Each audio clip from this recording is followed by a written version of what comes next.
start. This is the last session in this stage. And there will be another session starting in 2 weeks. It won't be next week, it'll be in 2 weeks' time. We just need to sort out a few of the details of the next stage.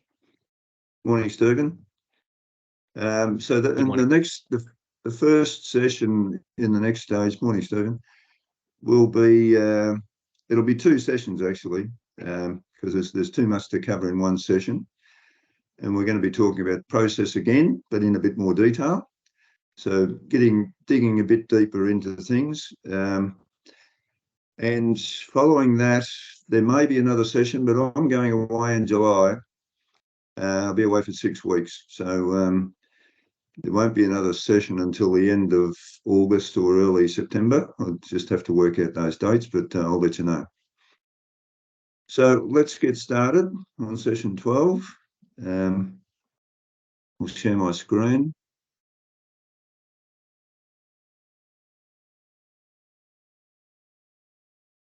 Can everyone see that okay?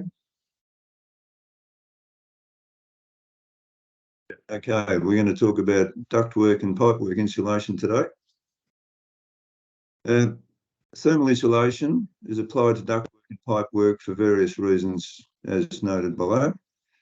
So with ductwork, we use insulation to minimise heat losses or gains. We need to provide a vapour barrier to prevent condensation formation on cold ducts. So in the cooling cycle, where the air is cold in the duct, surrounding air may condense on the ductwork if it's not insulated and a vapour barrier applied. So a vapour barrier is an aluminium foil covering on the insulation, and I'll show you some pictures of that. It's also used for sound absorption and thermal insulation when the duct is internally insulated, and we'll talk a bit more about that as well. And it's actually a requirement of NCC Section J, the energy efficiency part of NCC, and we'll talk about the NCC as well. Pipework vessels, heat exchangers and tanks require insulation, again for thermal insulation to minimise heat losses and gains, a vapour barrier to prevent condensation on cold pipes, tanks and so on. So for chilled water or DX pipework, chilled water tanks, they need to be insulated and have a vapour barrier, and it's also a requirement of the NCC Section J. The requirements for thermal insulation and vapour barriers are specified in Section J, Part J5.5 for ductwork and J5.8 for pipework vessels, heat exchangers and tanks. And we'll look at those in more detail shortly, but I've just got a note here. When I wrote this, NCC 2019 was in the process of being superseded by NCC 2022. There's no NCC 2023. 2022 was initially supposed to come out in May 2022, but there were various delays. And then it was going to come out in October 2022, but again, more delays. And it was released in May 2023. So NCC 2022 is applicable now, but until the 30th of September this year, you can comply with compliance with the provisions for energy efficiency is a matter of choice between 2019 and 2022.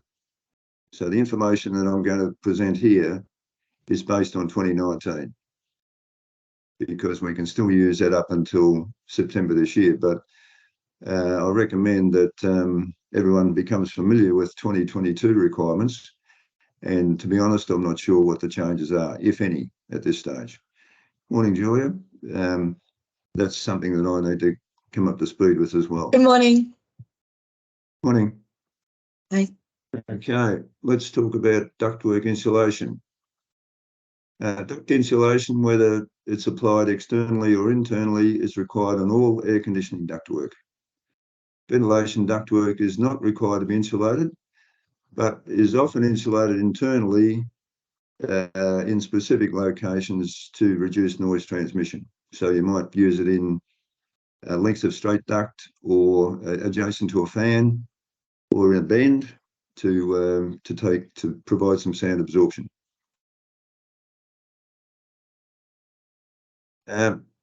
So NCC Part J55 specifies the requirements for the minimum insulation R value for ductwork.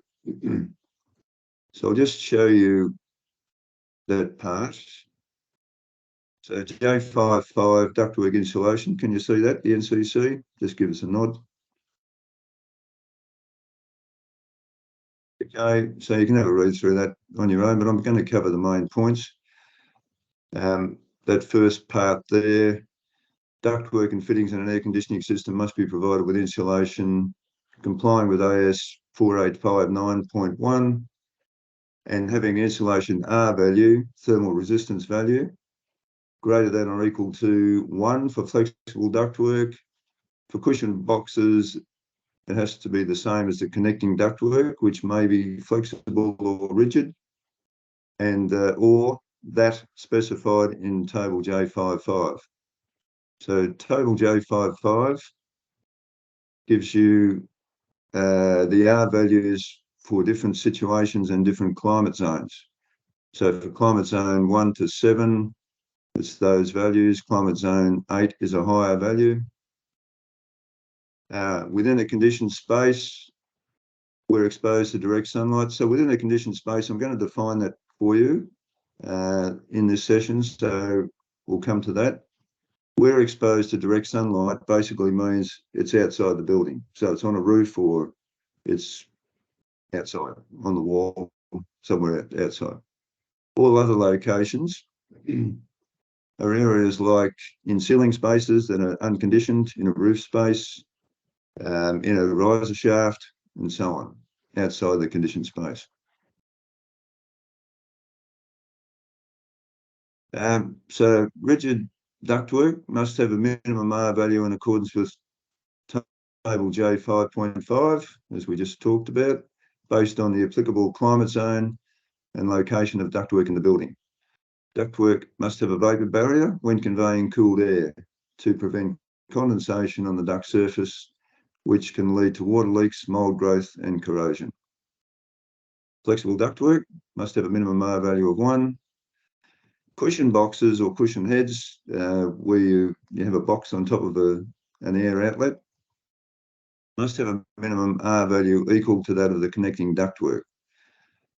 So this has been a bit controversial over the years, but the connecting ductwork can be flexible or rigid. If you've got a supply duct, a rigid supply duct, and then a flexible duct that goes off to a cushion head on a supply air diffuser, then the cushion head must have the same insulation as the flexible duct, which is the connecting duct, which is R1. Okay, but if the cushion head is connected directly to a rigid duct, which is quite common in return air duct in particular, then the insulation has to be the same as the return air duct, which would be thicker, would have a higher R value. Cushion boxes are normally internally insulated to provide some sound attenuation at the air outlet. They don't have to be, but that's just an extra acoustic benefit. That's just how they calculate the R value. Bradford Insulation is one of the ductwork insulation manufacturers. They make a large range of ductwork insulation products, both internal and external. And if you have a look at their website, it provides information on their available products, all the R values, thicknesses, acoustic performance, and so on. It's a valuable resource when carrying out design to ensure that the correct insulation product is selected. So I've given you the website there, and then you can go to the HVAC section. There's lots of information on that website. It's good to have a look at if you're looking at ductwork insulation. And I've got one of their brochures here which talks about duct insulation. Has that come up? Good. Okay. So I'll just skim down here. You can have a read through this.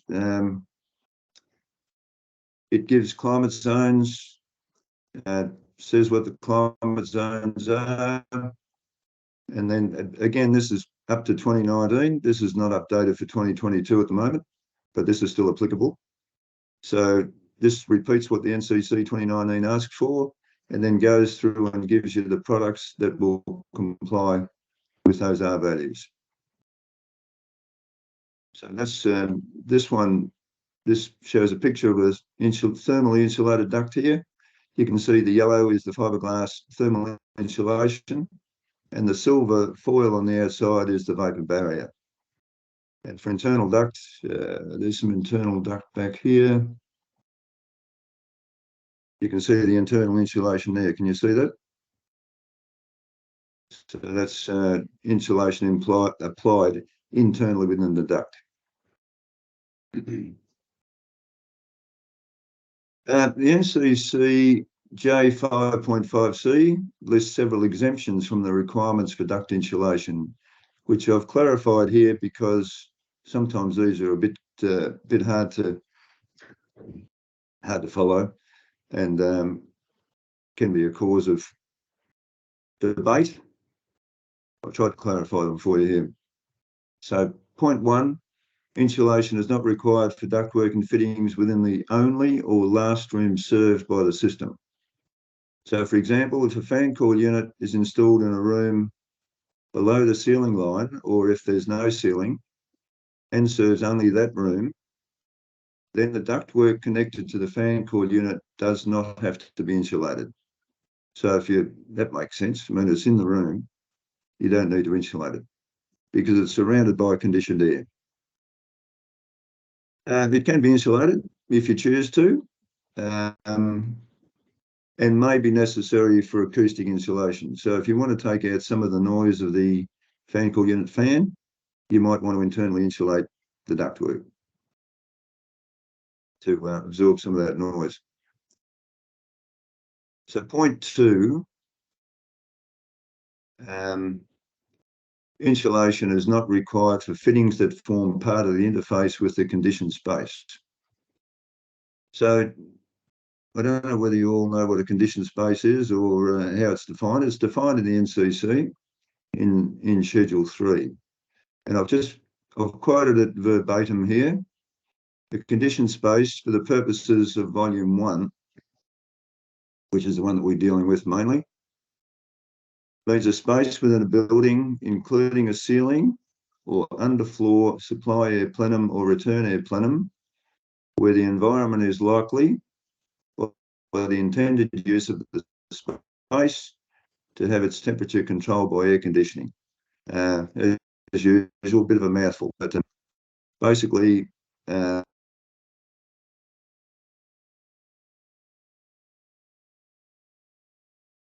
conditioning, but it can include a ceiling, only if the ceiling is a plenum. Basically, in my interpretation, I believe this is a general interpretation, that if you've got return air passing through a ceiling and it's not ducted, then that can be considered a conditioned space. An underfloor supply air plenum, if you have a displacement ventilation system, then you don't need to insulate the duct under the floor because it's a cold air plenum. And the same with the return air plenum, which could be a ceiling space. So that's a conditioned space. So I'm going back to the start here, the exemption, to give you an example. If a fan coil unit is installed in a room adjacent to a conditioned space, if it has ductwork that passes through a wall into the conditioned space, right? In this example, there's a fire damper in the wall where the ductwork passes through. So in this case, thermal insulation of the fire damper is not required. It's in the wall. It's the interface between the non-conditioned and the conditioned space. Excuse me. The fire damper will be sealed in the wall with a fire-resistant material, which is a requirement of the fire damper code, but that's to prevent fire spread and not thermal insulation as such. So go on to the next one.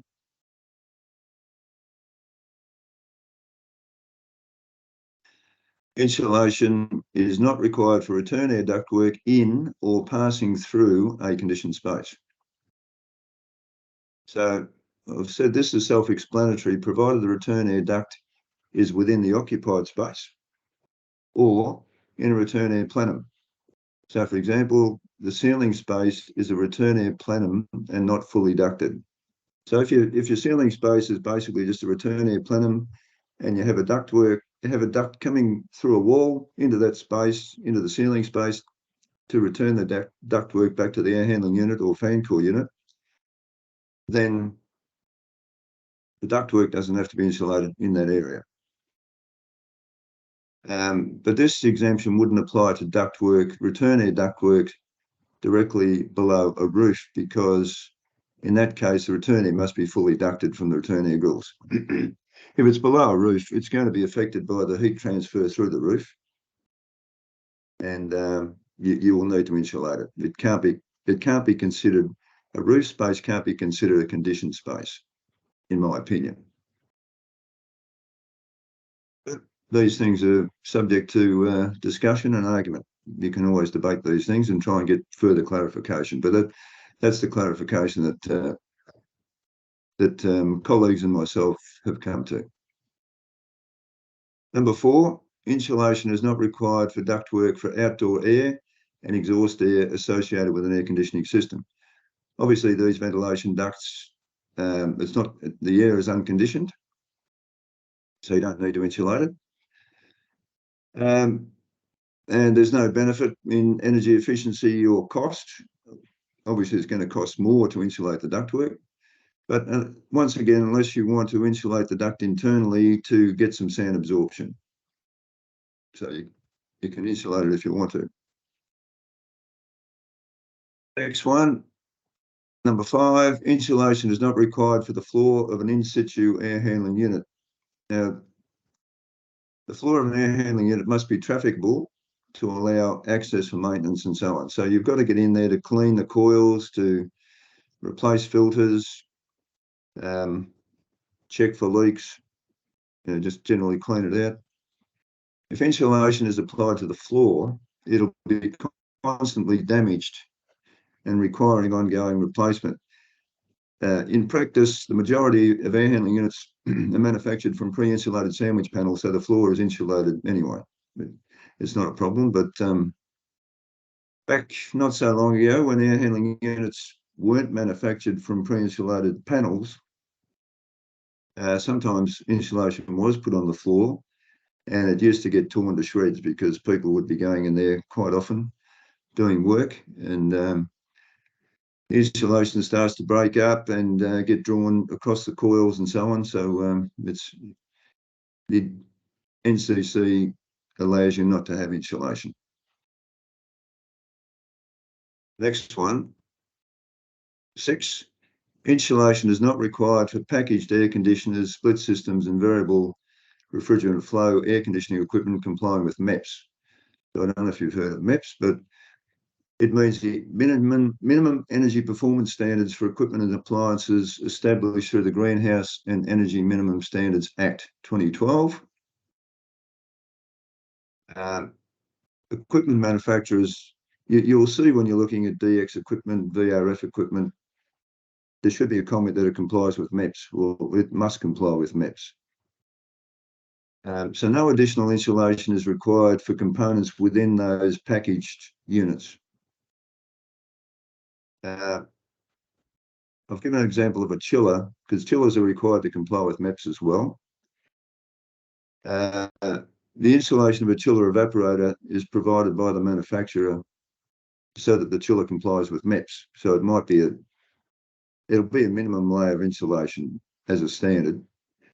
If the user requests a higher level of insulation of the evaporator, that can be provided, but it'll cost more.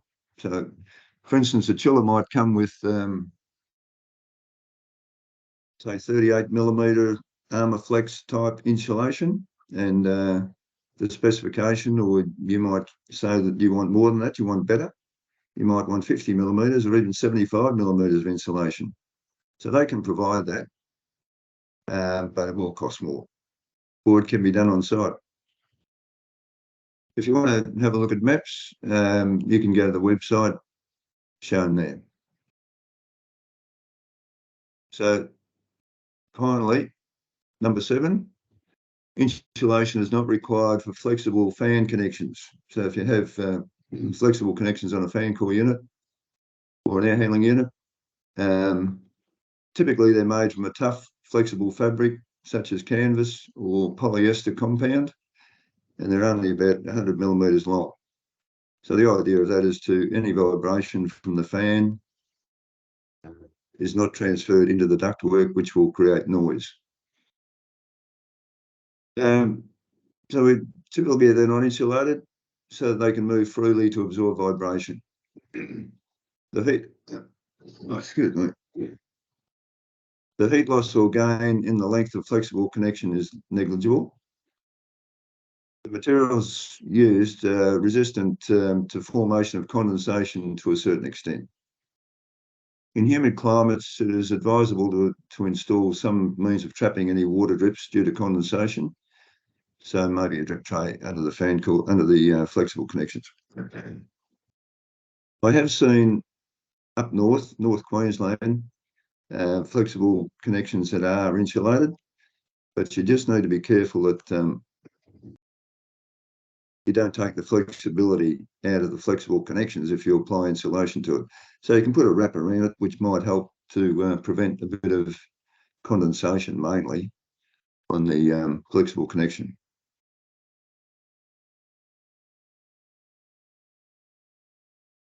Okay, internal ductwork insulation is used for thermal insulation, but also has various other purposes. So acoustic attenuation. The insulation applied to ductwork is normally faced with a perforated foil, which gives it the vapor barrier and allows sound energy to be absorbed by the insulating material. And the foil also prevents insulation fibres from getting into the airstream.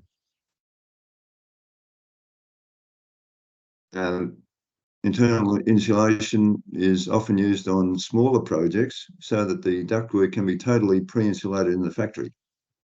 So you might find that in the contracting field, that instead of providing uninsulated duct to site and getting it insulated on site, the contractor may choose to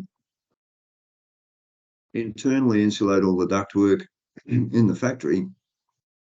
So when the duct is delivered to site, it gets installed, and you don't need to get an insulation contractor to come to site and apply the insulation. So that's sometimes a benefit. If air conditioning ductwork is exposed to view and has to be insulated, internal insulation is a good way to do it, because the insulation is hidden from view and also protected, so it doesn't get damaged. And if you want to paint the ductwork, you can paint it, and the insulation's inside the duct. Acoustic attenuators are basically internally lined ducts. They're built with a heavier grade material to give them rigidity. The insulation thickness is usually greater than standard ductwork, and the insulation material is contained under perforated metal in this case. So it's an internal insulation, but they use perforated metal because it's more robust, and the velocity through an attenuator is usually quite high. So it protects the insulation from being eroded. In some applications, an impermeable membrane such as Mylar or Melanex is applied to internal insulation or attenuators, so that the insulation surface is cleanable, hygienic, or weatherproof. Some examples are kitchen exhaust duct. If you want to have if you want to internally line kitchen exhaust duct, which is pretty rare, but you might have attenuators in the kitchen exhaust duct, you would need to use Mylar or Melinex facing to prevent grease getting into the insulation material. Sound attenuators exposed to weather, also medical and clean room supply air duct. If you've got a say an operating theatre, supply air duct can be externally insulated, but if it's got to be internally insulated, then you would need to have a Mylar or Melinex facing on the insulation. You'll see in the Bradford catalogue that there are other products available now. One that comes to mind is Acoustic Tough, which is an internal insulation without perforations. So if you don't have the perforations in the vapor barrier, then the acoustic performance will be affected by that. It'll be reduced, but you still get some acoustic benefit. So that's another way to get around that.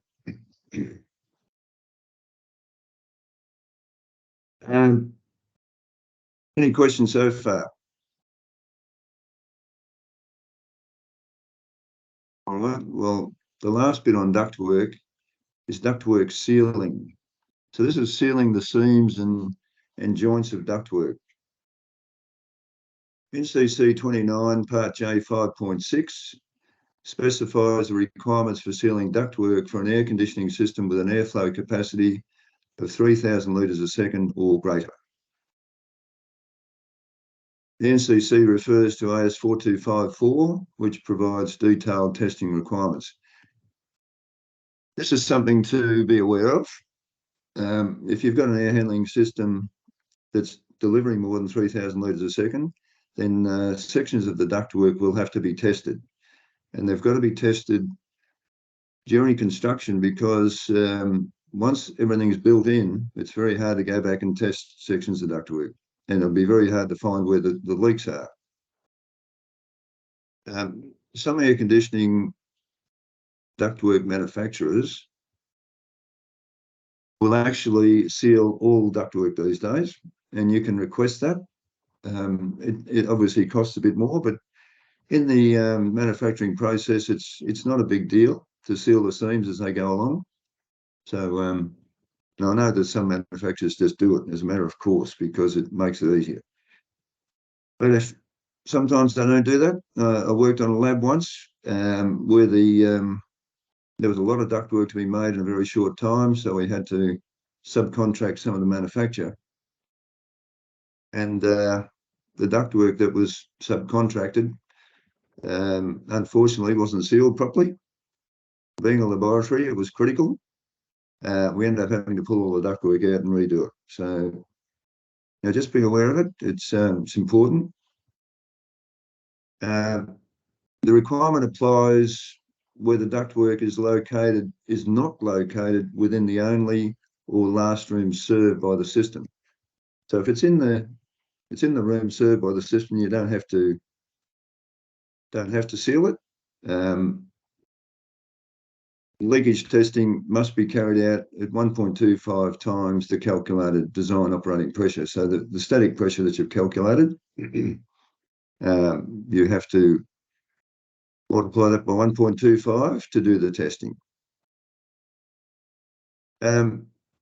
It would usually be the case that ductwork conveying 3,000 litres a second would be located outside the room served. But in the case of a supermarket, bulky goods stores, factories, etc., you've probably all been into a supermarket like a Woolworths or Coles where they've got exposed ductwork, which would carry more than 3,000 litres a second in a lot of cases. That ductwork doesn't have to be sealed. Generally, they use circular ductwork, and sealing is not such a big issue because of the way it's made. It sort of seals itself. But anyway, just be aware of it. The purpose of testing requirements, again, it's an energy efficiency thing, that design airflows are achieved at outlets and to minimise energy wastage due to leakage. A major project, if you're working on, particularly if you're working with a contractor, at various stages during the construction of the ductwork, um, the commissioning people will have to get involved in doing this testing, and it will involve engineering because you're going to need to work out what lengths of ductwork need to be tested, at what pressure, and so on. So be aware of it because it'll come up.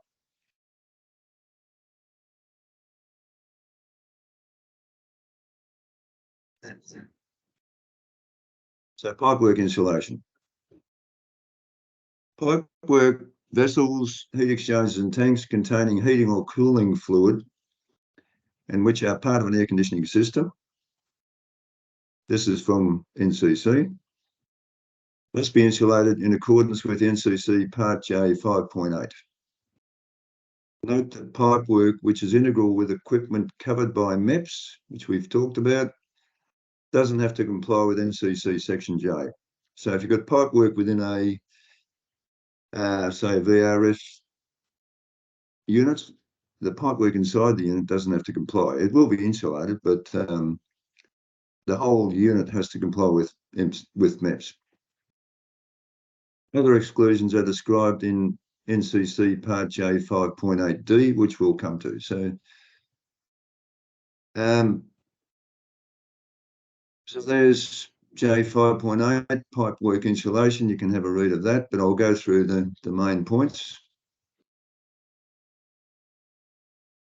Note that NCC J 5.8E provides the following clarification. Heating fluids include refrigerant, so it can be used for heating, heated water, steam, and condensate. Condensate is steam condensate, not condensate from chilled water. Because the steam condensate, you don't do steam systems very often, but you will come across them. The condensate is basically boiling hot water, 100 degrees maximum. Cooling fluids include refrigerant, chilled water, brines, and glycol mixtures, but do not include condenser cooling water. So in condenser water systems with cooling towers or fluid coolers, you don't have to insulate the condenser water. There's no benefit in it because temperature range is sort of between 29 and 35 degrees, and you want to lose that heat anyway. Again, there's the definition of the R value there.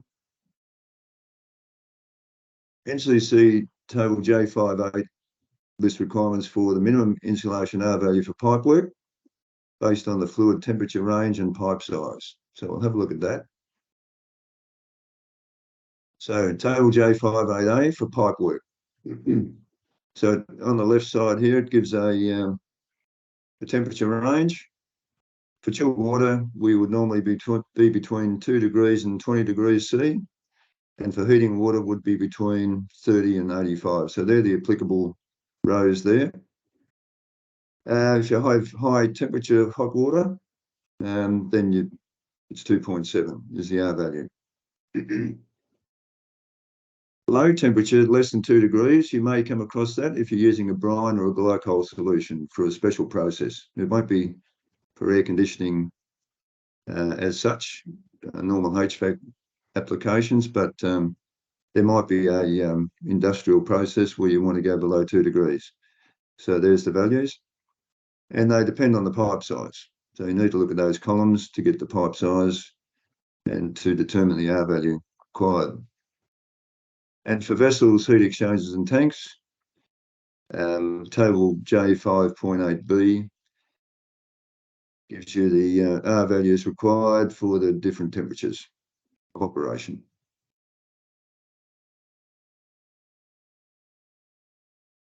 Now, materials, chilled water pipe, vessels, heat exchangers and tanks are commonly insulated with polystyrene sections complete with an aluminium foil vapor barrier. As I said before, the vapor barrier is essential to ensure that moisture in the surrounding air doesn't condense on the cold surface, causing leaks and corrosion and growth of mold.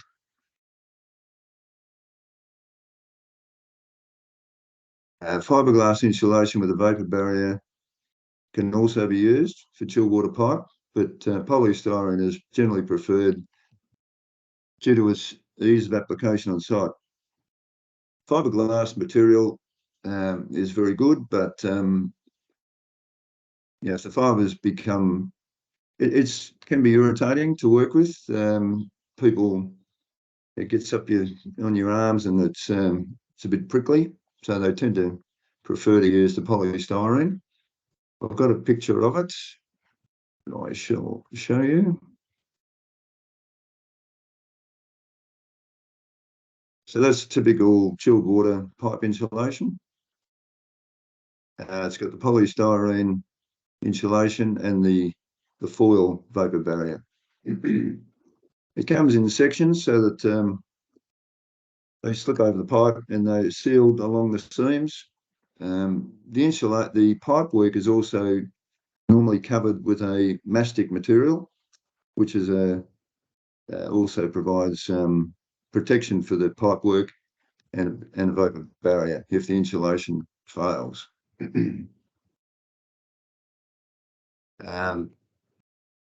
This is fiberglass insulation. Sometimes they use this for chilled water. It's commonly used for heating water, but can be used for chilled water as well. So again, got the fiberglass insulation and the foil on the outside. With heating water, you don't use the polystyrene because it won't stand up to the hot water, but fiberglass will. So that's what's normally used for heating water and steam.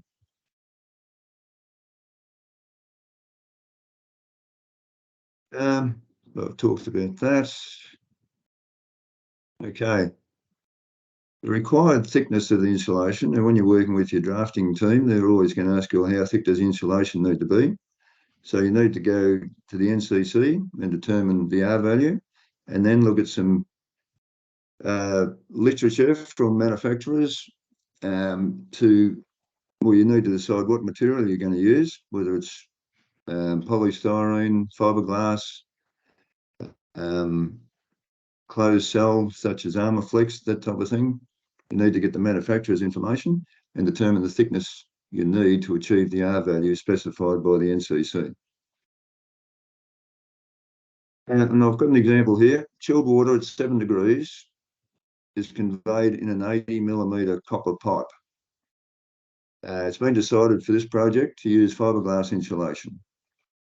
So from NCC table J58A, the required R value is 1.5. So we'll have a look at that. So it's 7 degrees in an 80mm pipe. So it's between 2 and 20, less than or equal to 80mm.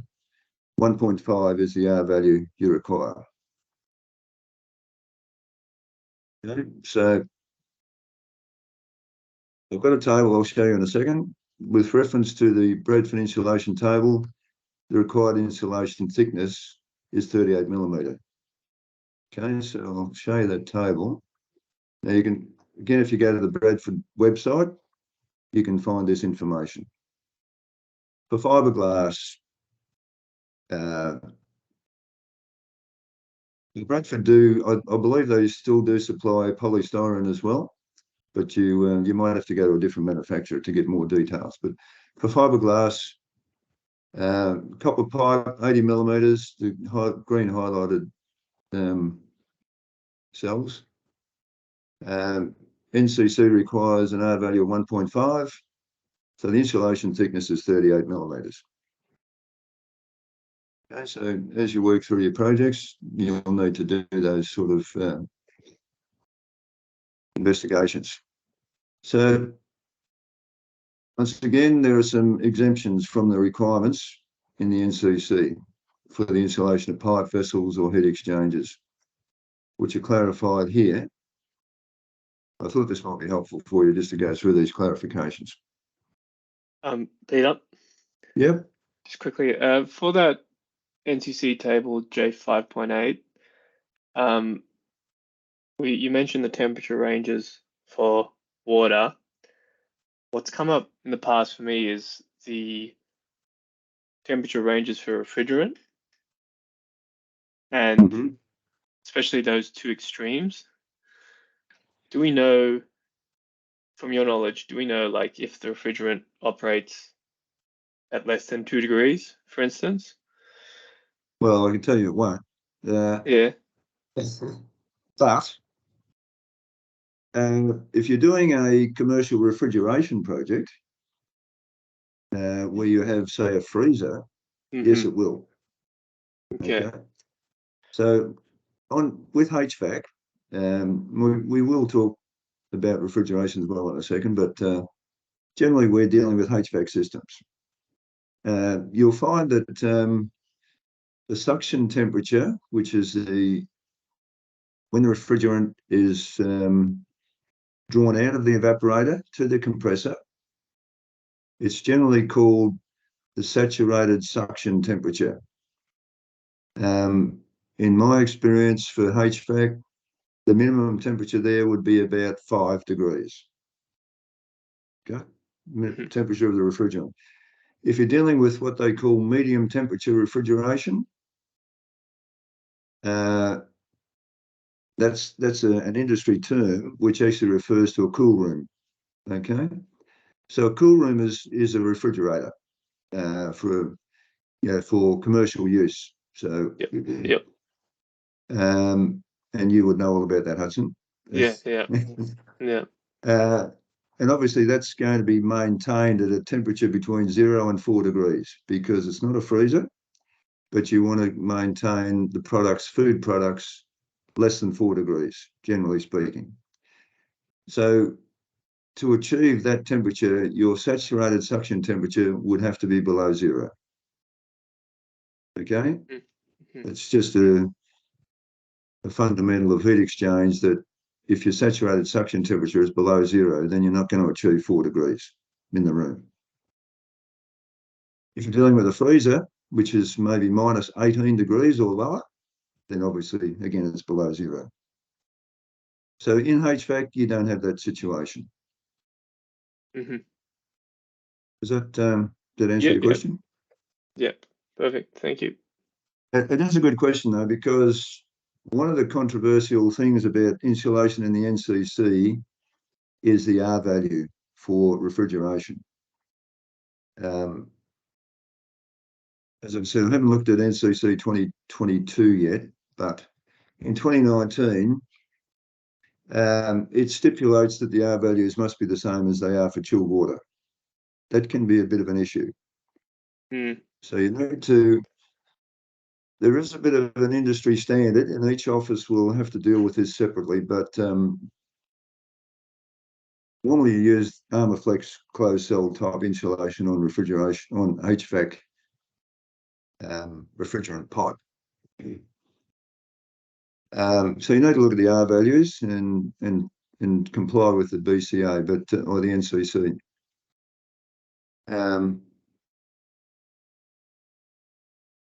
When it first came out, I'm talking quite a few years ago now, probably back in 2016 or something, where you can imagine if you've got a job with lots of DX plant, so VRF systems, air-cooled VRF systems with the condensers on the roof, and you've got a lot of pipe work going up riser shafts, which have to be insulated. If they have to be insulated with insulation thicknesses of 50 millimeters or more, it just doesn't fit. You just don't have the space. So generally, it's been accepted, I believe, that 32 millimeter insulation is probably the maximum for refrigerant pipe in HVAC systems. But have a look at the data available from Armorflex or one of those manufacturers and try to comply. If you can't comply with the NCC, then you need to discuss it and resolve it. But one of the big issues is just trying to fit it all in.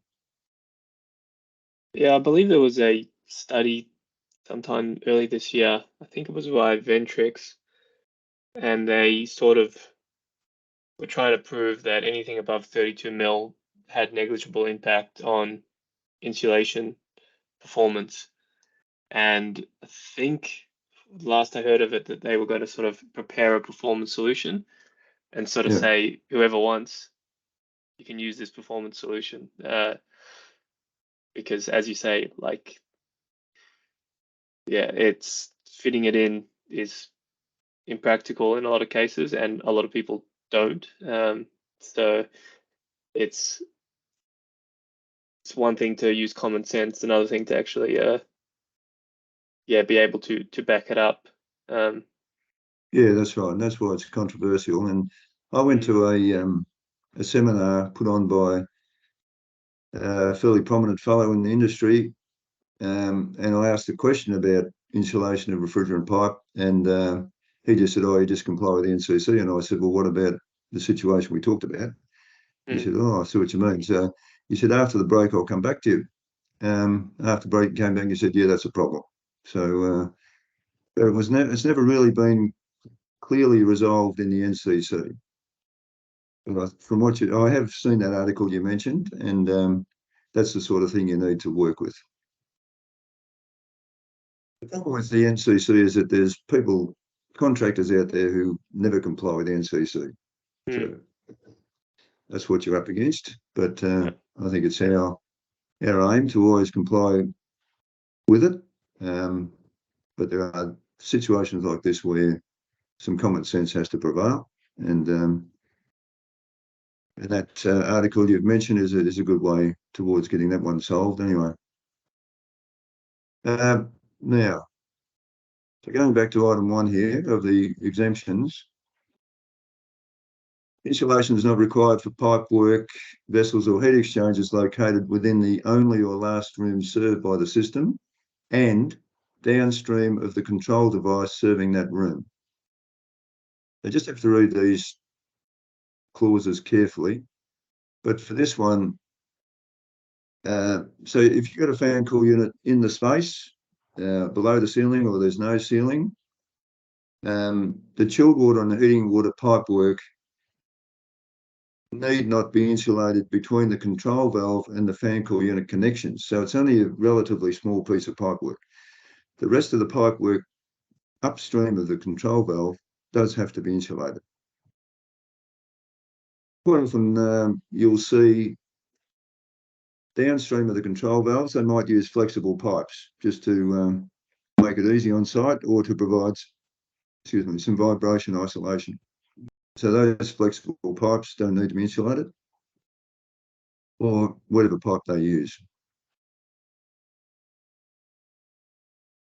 Point 2, insulation is not required for pipework vessels or heat exchangers encased within a concrete slab or panel, which is part of a heating or cooling system. There's a bit of an odd one, but one application or example is where you have heating pipework installed on a floor slab to provide space heating system. So this is an in-floor heating system, which is quite common in colder places. Melbourne obviously uses these quite a bit. Even in Sydney, they're using in-floor heating quite a bit, but for cooling pipe, very rare.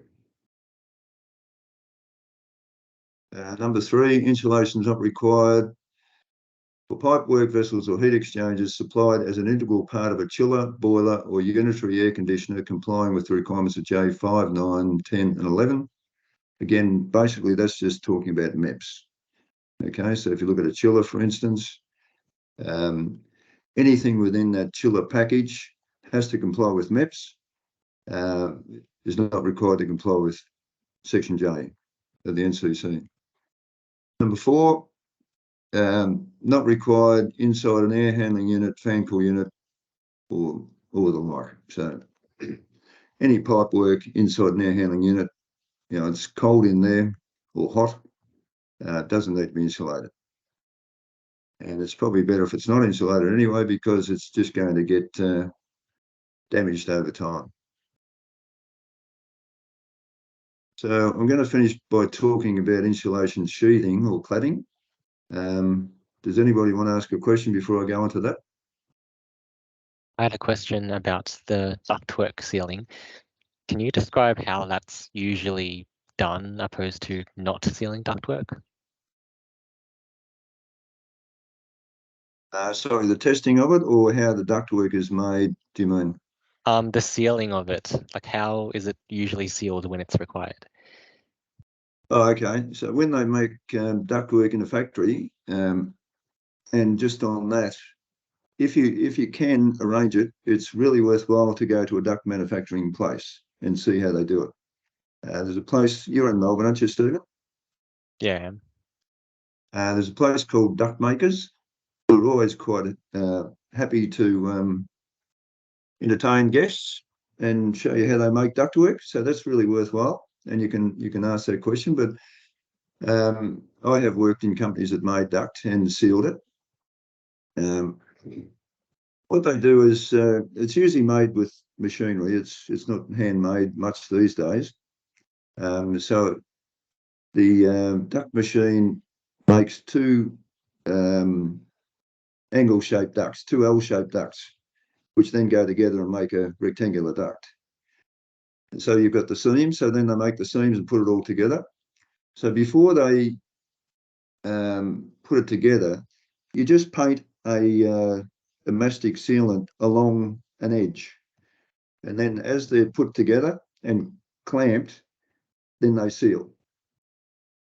It can be applied on the outside as well. So after they've made the rectangular duct, they can paint the sealant on the outside. But it's better if you do it as you manufacture it, because then it's locked into that joint. So is that a reasonable explanation? Yep, thanks. And the company I used to work for, we used to do it as a matter of course, because most of the projects we worked on were quite large projects. So we usually had to seal the ductwork anyway. So we just did it for all duct. It was just a standard procedure. But as I said, some companies don't do it, and you just need to make sure that that's done properly, because if it's a system over 3,000 litres a second, in particular where you have to test everything and prove that it complies, then you're going to have some problems if it's not sealed properly. Okay. Nothing else? We'll go on to insulation sheathing. So chilled and heating water pipework is normally sheathed when it's installed in a plant room, or it's subject to mechanical damage if it's outside, exposed to the weather, or exposed to view inside the building. So it's just a metal casing that goes around the insulation to give it protection, basically. It's protective cover, normally made from metal such as galvanized steel sheet, aluminium, ColourBond, or stainless steel. Can also be made from PVC, which is quite economical, but not as robust. So I'll show you a picture of some sheathing. The green, that's a metal, that could be ColourBond or it could be painted. I think it's probably ColourBond in this case. So the insulation and the vapor barrier is encased inside that.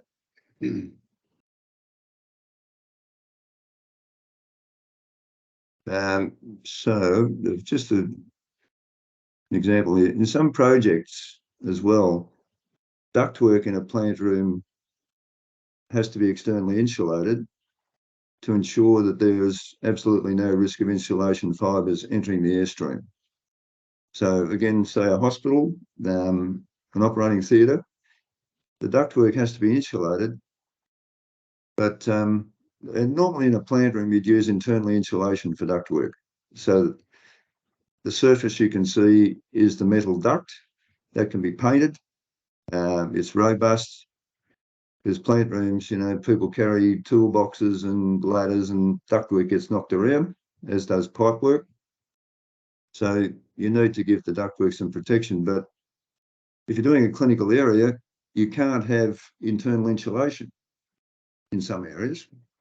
So the duct has to be insulated externally in the plant room. So sometimes that is sheathed. Now, just having said all that, I mentioned a product before called Acoustic Tough. If you look at fiberglass, look at Bradford's fiberglass duct insulation and find Acoustic Tough, that is a non-perforated internal lining of ductwork. So that's ideal for a clinical area at a hospital or a laboratory or somewhere like that where you've got to have absolute cleanliness. So you can do that now. But back in the not so long ago, for a hospital, we would have to externally insulate a duct. And in some cases, we had to sheathe the ductwork to protect the insulation. So basically, that creates a duct within a duct. So you're making two ducts, really. You've got a duct, then it's externally insulated, then you make another duct to go around the outside. The duct that goes around the outside doesn't have to be sealed as the duct conveying the air does, but it's still a duct. So it's basically making duct twice. So if you have to do that, it's normally acceptable just to provide the sheathing up to a certain height. So if you've got ductwork running at higher level in a plant room, that's very unlikely to be affected by the use of ladders, or it's out of the way of people knocking it about. Then you probably don't need to worry about sheathing it. But down at the lower levels around the air handling unit, and up to say 2.1 meters, then you may have to sheathe it. So, any further questions? So for those who came a little bit later, I'll just repeat what I said at the start. This is the last session in this series, stage 2. We are going to continue on with stage 3. There won't be a session next week, but the first session of stage 3 at the moment is planned for the 27th of June, which is 2 weeks away. We're going to talk about process in a bit more detail.